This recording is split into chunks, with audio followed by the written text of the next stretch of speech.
اعتکاف چیست اصلا؟ اعتکاف از کلمه عکف یعکف عکوفا، یعنی لازم گرفتن یک موضع، برای خودش یک جا نشستن لازمه که من همینجا میشینم، من همینجا اینجا نمیجنبم. به خاطر نزدیک شدن به الله تعالی.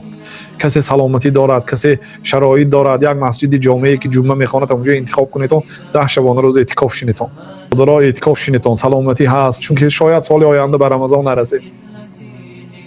20 روز رمضان گذشت.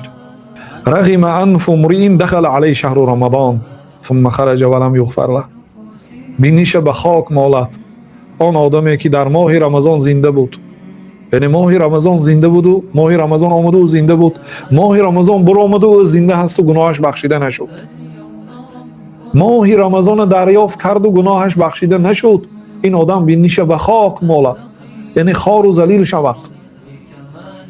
بسیار این وعیدی سخت است. قل آمین، آمین بگوی محمد صلی الله علیه و سلم.